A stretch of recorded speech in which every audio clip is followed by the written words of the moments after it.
That's not a cool music.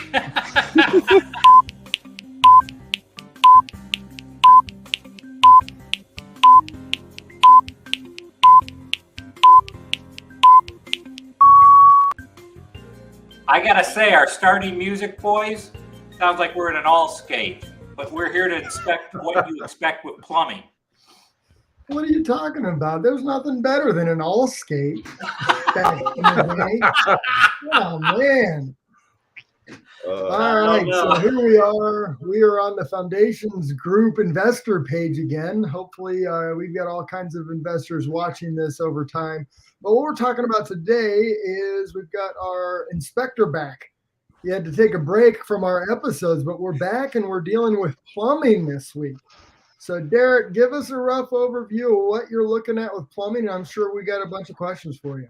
Yeah, plumbing top to bottom. I mean, we're looking at everything from your drainage all the way to your water coming into the property. So whether the lines, and nowadays, so much of that has changed because it used to be just pretty much copper piping is the way it was. I mean, even before that, then we had galvanized. So we're looking to make sure that, the galvanized is gone. We want to make sure at least it's going. Why do you want the galvanized gone? Because galvanized rusts internally and builds up scale. So what happens is it reduces the amount of viable space for the water to travel. You're getting a lot kind of like your arteries. I was just gonna say, like my blood cholesterol. Imagine cholesterol. That's what's happening with your galvanized pipes, and then they rust out where they screw together, and you'll end up with splits and cracks right there where the fittings come together, and you'll get leaks. And so would they replace it with copper?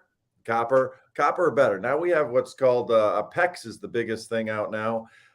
It's actually comes in rolls of plastic tubing, and the benefits on this are in winter, if it were to freeze, it'll actually expands rather than splitting like copper pipes do. And being up here in the north, we have a lot of houses that those copper pipes, if you got a rental property, the tenant leaves, gets the gas shut off, you don't realize it, or they just didn't pay their gas bill and they're using just a space heater when pipes are bursting in the basement because they didn't take care of stuff. Right before this call, I got off with a past client of Blaze of mine, and they just got home from their house in Colorado to find burst pipes in their house. Cool.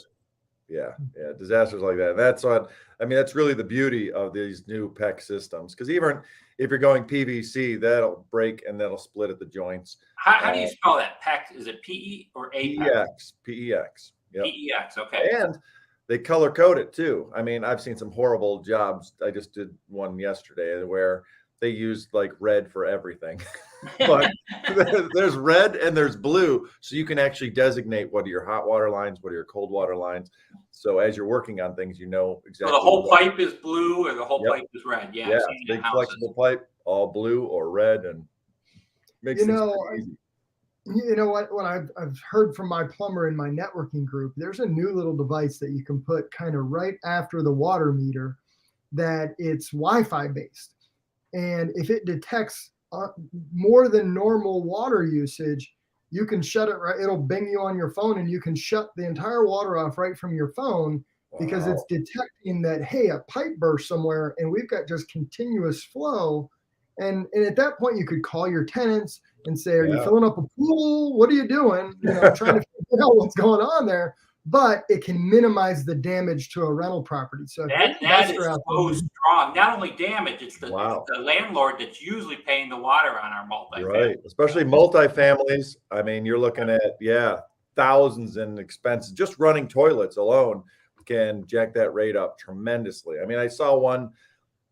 This is also the double I looked at yesterday, and they solved that whole problem with having to worry about your water bill being high by taking the water meter off and just putting a straight piece of pipe in there. I don't suggest that, because then I got to report it too. My report tells the people who are buying it, they're currently stealing the water. I just need you to know that you don't buy a property and then realize that the city's coming after you. So what's out of curiosity, I don't know if anybody on this can answer the question, but what's the cost of taking a 2-family and splitting that water supply? It's about $30. You just run a garden hose from one unit over to the other. You're good to go. But that's not split. I mean, for the landlord, so that he doesn't have to take the bill of the whole house. And he can Yeah, I don't know. Well, I also looked at one recently that they have a combined heating system. So they have one furnace in the basement, and they had one 50-gallon hot water tank. Yeah. So in that case, the landlord's paying all the utilities. He's got one gas pump. And you have to get a whole nother gas meter put in, or you have to switch it all one unit all over to electric heating. Right. Yeah, if you don't want to. Most of these two families we find have separate gas meters and have separate electric meters. Yes. However, they're still under one water meter. And I'm wondering why. Is there a big cost to doing that? I know you got to add a second hot water heater. Well, most often you're going to have that second hot water heater anyway. I mean, most doubles that I look at have two furnaces, two hot water tanks, and everything is separated off. Yeah. The gas is separated, but I don't know about the water. I was curious that's never coming. Well, because water was super cheap. No one cared. Water bills were, and we're talking, 50 years ago, no one cared. You had the water running for a week, and people are like, "Oh, that'll be an extra buck." All right, no one cared. Well, that's my homework for next week's show. Is I'm going to find out what the cost is for that. Yeah. It would be a wonderful thing, because I'm not sure of that either, because no one ever cared, because water was always so cheap. Right. And now, I mean, that's why gas, electric, no problem. They always wanted those switched, but not the other way around.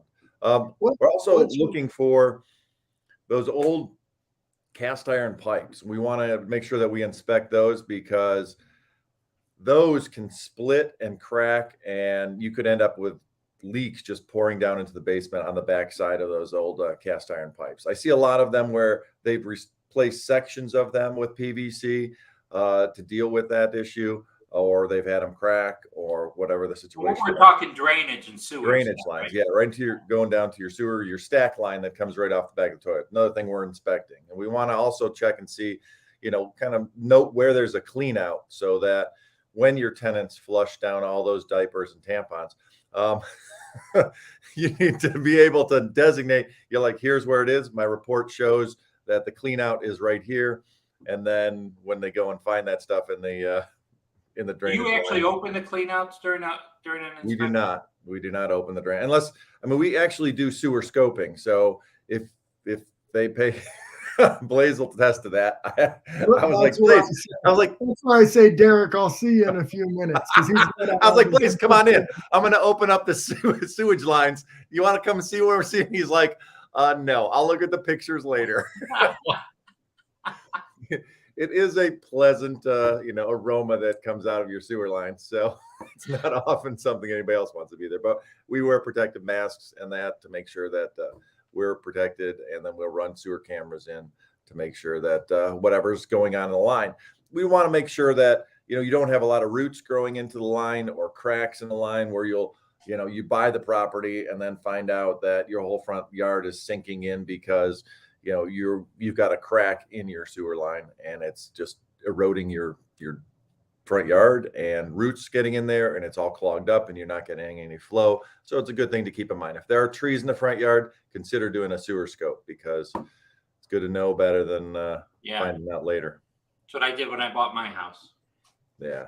I mean, some of these houses that don't have trees out front, never had trees out front, or that, not as big a concern. We'll run a bunch of water, see if we're getting any backup. But you still, of course, you're never going to know unless you actually do it. So, one of the things I found interesting, you guys actually start your inspection on the top floor and work your way down, right? We actually, yeah. There's always, when we're dealing with multiple families, this changes up right. Bit, but just because in one general, tenant's there, one tenant's not there. We got to work with what's available, and we'll work with that flow. But normally, we start on the outside first. Yeah.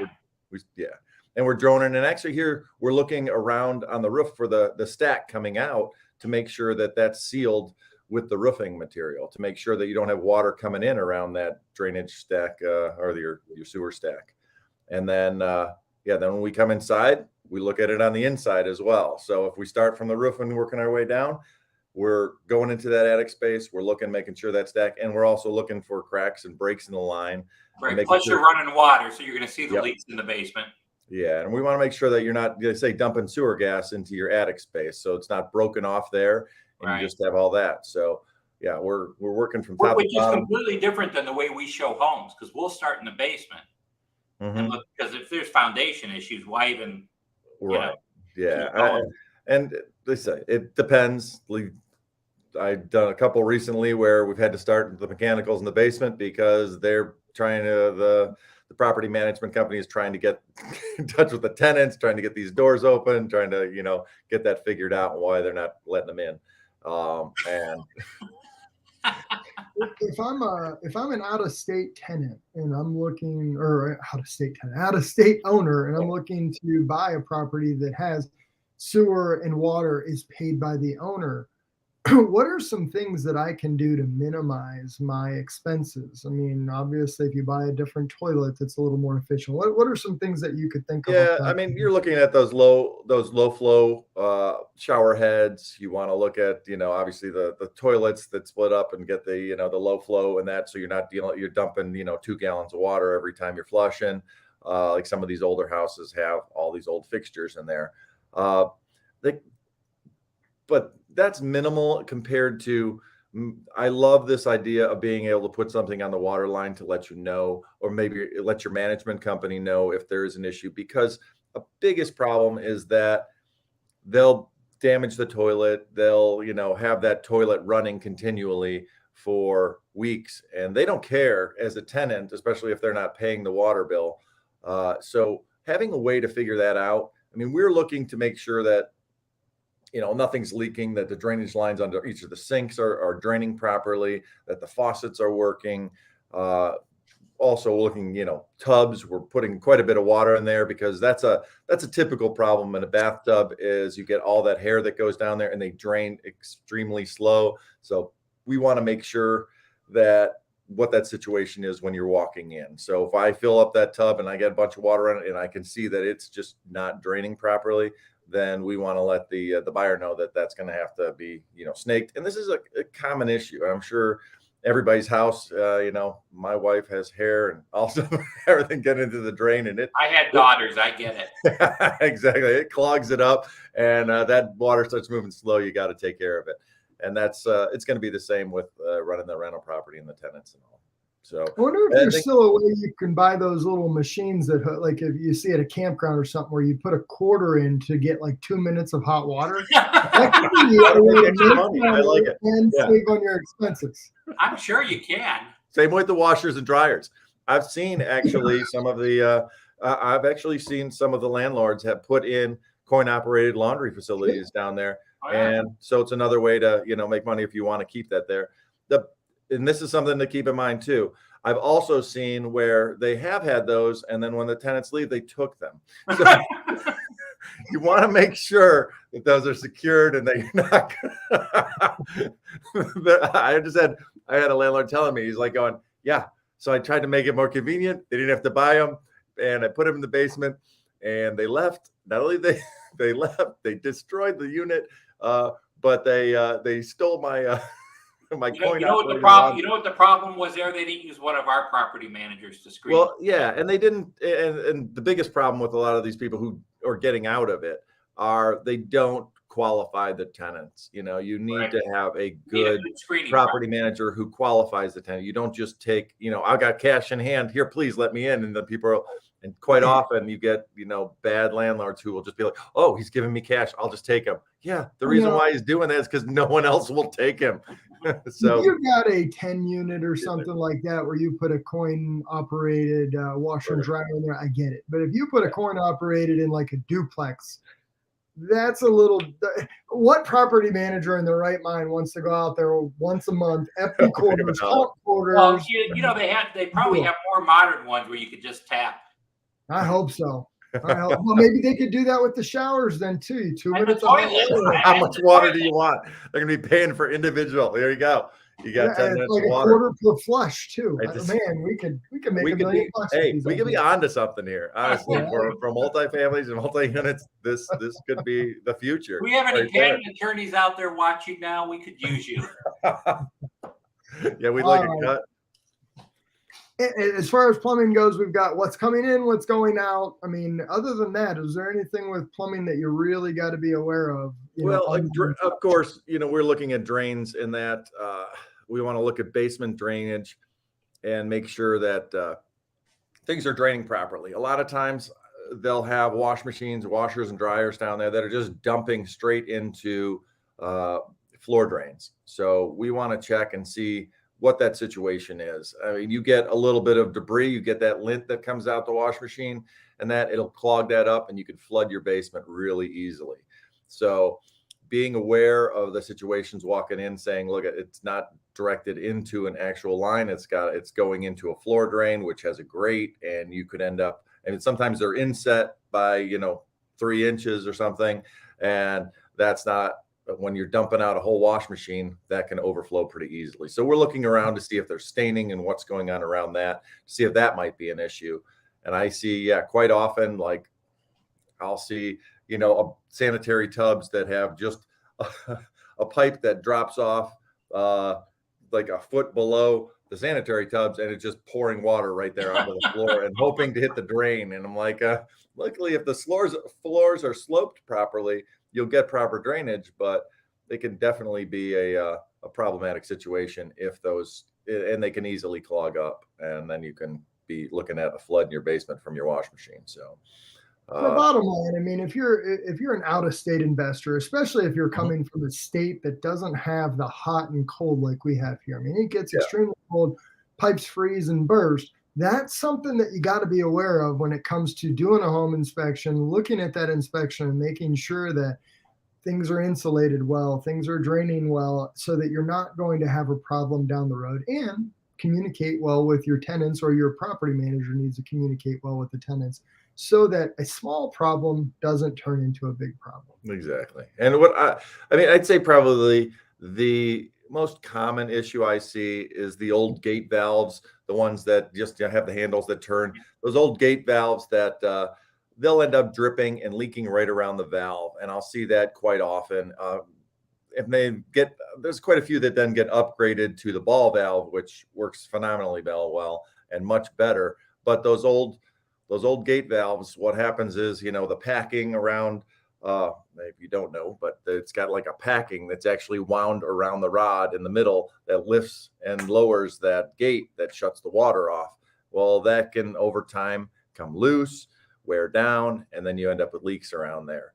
An easy fix for that most of the time is just tightening up that top nut right underneath the valve handle, and that can actually stop the leaks there. But oh, go ahead. But keeping track and looking for all those, that's probably one of the most common issues. And these older houses have like 20 of them all over the place. So looking where those leaks are coming from and checking into those are a good thing that we do. And part of the plumbing inspection is also gas lines, right? Correct. Yeah. So we're looking where the gas line comes in, where your main shutoff is, and checking to make sure that it's all fit together properly. I mean, we don't often actually have tools on hand. If I were to smell gas, I have a sniffer that I can go and actually find where that leak is coming from and what the issue is. Are you talking about your nose? No, I actually have a tool. It's called a sniffer. Exactly. So it actually can find where that leak is coming from in your gas line. So you don't end up buying a property that, unless you get the insurance right away, it might disappear. You don't want to have gas leaks. Let's put it that way. Right. And so that's what we're checking into to make sure that, the gas looks appropriate. There's a drip leg at the end, so you don't have things blocking your gas line that's going into your furnace. It's we're checking everything. Anything that's got pipes coming in, coming out, we're looking at it. What's your most common plumbing problem that you run across? Is it leaks? It is. I mean, under bad fittings, those plastic pipes under the sink, people jamming things under the sink in these houses, rental houses, pots, pans.